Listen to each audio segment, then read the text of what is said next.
আমরা পশ্চিম বাংলার পুরো ক্ষমতা 2026-এ দখল করব, এটা আমরা দৃঢ় বিশ্বাস। পিটিশনার ছিলাম, আমার সঙ্গে আরো 4 জন। জানি নর্মাল ইলেকশনও কিভাবে হয়ে থাকে বা কি হয়। আর এই কিন্তু আমি এই মুহূর্তে রয়েছি কলকাতার হাইকোর্টে। আমি জেনে নেব আমার সঙ্গে রয়েছে, কিছুদিন আগেই হয়ে গেছে 14 তারিখ গত রবিবার দিন কলকাতা হাইকোর্ট সমবায় সমিতির একটি ইলেকশন ছিল, যার মধ্যে 24-20-তে ওনারা জিতেছেন। আমি আর কি জেনে নেব আমার সঙ্গে রয়েছেন হাইকোর্টের মাননীয় অ্যাডভোকেট সহস্রাংশু ভট্ট রয়েছেন আমার সঙ্গে, ওনার থেকে জেনে নেব। আপনি জানেন যে 14 তারিখ আপনাদের একটা ইলেকশন হয়ে গেছে, যাতে আপনারা ব্যাপক ঐক্যমঞ্চ একটা বিরাট বড় মানে সাফল্য পেয়েছে, যেখানে 44টা আসনের মধ্যে 20টা মানে 24টা আসনে আপনারা জিতেছেন। তৃণমূল সাথীতে যে বোর্ড ছিল তাকে 20টা আসনে আপনারা পেছনে ফেলতেন। কি বলবেন আপনার? দেখুন, এইটা একটা পশ্চিমবাংলার দীর্ঘদিনের বর্তমান যে রাজনৈতিক দল ক্ষমতায় আছে তাদের বিরুদ্ধে মানুষের একটা সর্বত্র জাগরণ সৃষ্টি হয়েছে। এখানে আমরা হাইকোর্টেরও বিভিন্ন নির্বাচনে দেখেছি, কর্মচারীদের ঐক্যমঞ্চ দেখলাম।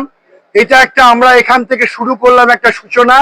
এই সূচনা দিয়ে আমরা আশা করছি যে এই সূচনার মাধ্যমে সারা গ্রাম বাংলার, পশ্চিম বাংলার কোণে কোণে পৌঁছে দেবো যে এই তৃণমূল সরকারকে অবিলম্বে 2026-এ হারাতে হবে। তার সূচনা হাইকোর্ট থেকে শুরু হয়েছে। অতএব আপনারা সবাই এই সূচনায় সামিল হয়ে আমাদের কাঁধে কাঁধ মিলিয়ে সবাই লড়াই করুন। আপনাকে আমি একটা কথা মানে জানতে চাই যে আপনারা এই ইলেকশনের আগে আপনাদের প্রথম কথা কলকাতা হাইকোর্ট প্রেমিসেসের মধ্যে হয়নি, আর যেটা ওয়ার্কিং ডে এর মধ্যে মানে সোম থেকে শনির মধ্যে হয়নি, যেটা নিয়ে একটা বিস্তর আপনাদের একখানা কনফিউশন প্রথম থেকেই মেম্বারদের মধ্যে ছিল, যেটা হাইকোর্ট পা থেকে অনেকটা দূরে কলুটলায় হয়েছে এবং রবিবার দিন। তো এইটা কেন এই তাড়াহুড়ো আর এইরকম হাইকোর্টের বাইরে কেন ইলেকশনটা করতে হলো? দেখুন, পশ্চিমবাংলার সংস্কৃতি হলো যে নির্বাচনে যে শাসক দল থাকে তাদের মধ্যে ব্যাপকভাবে কারচুপি বিভিন্ন পদ্ধতি অবলম্বন করে ভোটে জেতাটা, এটা একটা দীর্ঘদিনের আমাদের সংস্কৃতি হয়ে দাঁড়িয়েছে। অতএব এক্ষেত্রে আমরা বলবো তৃণমূল সংগঠিত যে বোর্ড আছে কি যারা আছেন ক্ষমতায় তারা বুঝতে পেরেছিলেন যে এবার আর ওনারা ফিরতে পারবেন না, ওনাদের আর ফেরার নেই।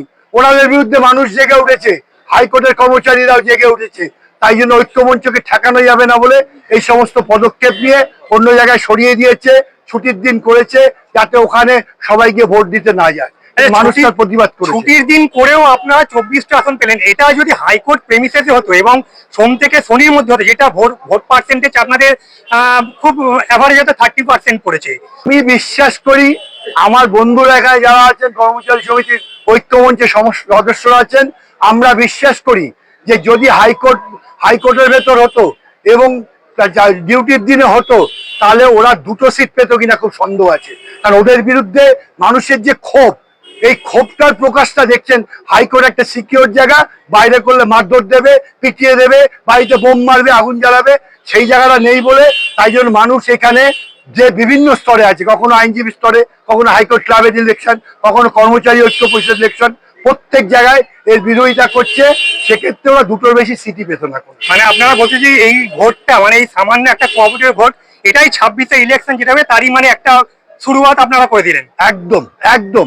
তার আগে হাইকোর্ট ক্লাব নির্বাচন হয়েছে, আমরা বিজেপির লিগাল ডিপার্টমেন্ট সংগঠন প্রথম আমরা দখল করে নিয়েছি পুরো ক্ষমতা। সেই কারণে আপনারা 10টার মধ্যে 7খানা সিট আপনারা আমরা নিয়েছি। আবার আমরা ঐক্যমঞ্চের মাধ্যমে সমস্ত হাইকোর্টের কর্মচারীদের যে কোঅপারেটিভ আছে তারও দখল করেছি। আগামী দিনে বার কাউন্সিল নির্বাচন হবে, তাকেও আমরা দখল করব। এবং এই করতে করতে করতে করতে করতে স্টেজ বাই স্টেজ এগোতে এগোতে আমরা পশ্চিমবাংলার পুরো ক্ষমতা 2026-এ দখল করব, এটা আমরা দৃঢ় বিশ্বাস করি। কারণ মানুষ এই অন্যায় অবিচার এই বর্তমান শাসক দলের এগেন্স্টে প্রচন্ড ভাবে ক্ষেপে আছে, তাদেরকে ভোট দিয়ে বা। আপনি এই কেসটা লড়লেন এতদিন ঐক্য মঞ্চে হয়ে, সিঙ্গেল বেঞ্চে বা ডিভিশন বেঞ্চে, আপনার অভিজ্ঞতা যদি বলেন। খুব ভালো অভিজ্ঞতা, ডিফারেন্ট টাইপ অফ, মানে এটাই বোঝা গেল যে কিরম ভাবে দুর্নীতি হতে পারে। এটা এক ধরনের একটা টাইপ অফ দুর্নীতি বলতে পারবো। কারণ কি এনারা দীর্ঘদিন এটা মানে আমরাও জানি নর্মাল ইলেকশনও কিভাবে হয়ে থাকে বা কি হয়।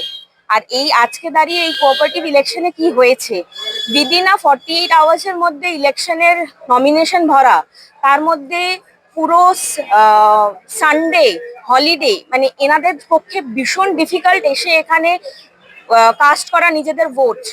প্লাস হচ্ছে এত বছর ধরে, এটা তো নতুন কোঅপারেটিভের ইলেকশন হচ্ছে না, বহু বছর ধরে কোঅপারেটিভের ইলেকশন হচ্ছে।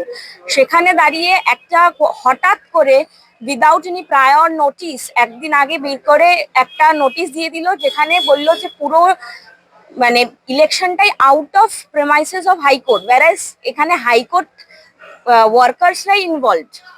তারা নিজেদের কাজ, অবভিয়াসলি তারা নিজেদের কাজ হ্যাম্পার করে নিশ্চয়ই ইলেকশন করতে যাবে না, কিন্তু তাদের যেখানে মূল্যত কাজটা, সেই জায়গা ছেড়ে তারা অন্য জায়গায় গিয়ে নাকি ভোট করতে যাবে, which is a kind of a means corruption. Obviously this is a corruption, I should say.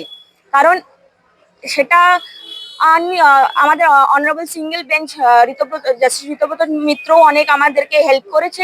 ওনারাও বলেছিলেন, উনি বলেছিলেন যে আমাদেরকে পুলিশ প্রোটেকশন দেওয়া হবে, দেওয়া হবে, কারণ কি আমরা অনেক কিছু অ্যাজাম্পশন করেছিলাম যে ঠিক করেই ইলেকশনটা হতে দেবে না, আমাদের ঠিক করেই কাজটা করতে দেওয়া হবে না। তো উনি আমাদেরকে পুলিশ প্রোটেকশন দেয়, কিন্তু এনারা বহু মানুষ আছে যারা ইন্টার ডিস্ট্রিক্ট থেকে এখানে আসেন, তারা নিজেদের কাজের জন্য এখানে আসে। সানডে একটা ডে যেখানে তারা নিজেদের বাড়িতে গিয়ে তাদের সময় কাটায় বা তাদের যাবতীয় দরকারি কাজ সেই সময়টাই করে। ইটস নট পসিবল যে জাস্ট একটা ইলেকশনের জন্য বা একটা ভোটের জন্য তারা এখানে আসবে, আবার দিয়ে ভোট দেবে, আবার নেক্সট মানডে তারা এখানে এসে আবার নিজেদের রেগুলার ডিউটিস করবে। Very difficult. একদম লাস্ট প্রশ্ন আমি এটা করবো সেবাব্রত মুখার্জিকে, কারণ এই মামলাটা ওনার সঙ্গে ভার্সেস চলছিল স্টেটে। লাস্ট প্রশ্নটা আমি ওনার কাছে রাখতে চাইবো যে রাজাধিকর মান্থার এই রায়, মানে আপনারা যেটা নিয়ে লড়াই করছিলেন, সেই রায়টা কিন্তু ভোটের পরে হলো, কিন্তু লাস্টলি হলো, সেটা নিয়ে কি বলবো? ডিভিশন বেঞ্চে আমরা যে মামলাটা ফাইল করেছিলাম, আমি শুধু একটা কথা বলবো, সিঙ্গেল বেঞ্চে যখন আমরা ফেভারেবল রায় পেলাম না এবং নির্বাচনের ব্যবধান ছিল মাত্র 4 দিন, ফলে সেই দিনই আমাদের সহৃদয় আইনজীবীরা এবং ওনাদের সিনিয়র আইনজীবীরা সারা রাত বসে ডিভিশন বেঞ্চের প্রস্তুতি শুরু করেন এবং অবশেষে আমরা 24 ঘন্টার মধ্যে ডিভিশন বেঞ্চে মামলা ফাইল করতে সক্ষম হই। আমি প্রধান পিটিশনার ছিলাম, আমার সঙ্গে আরও 4 জন পিটিশনার ছিলেন।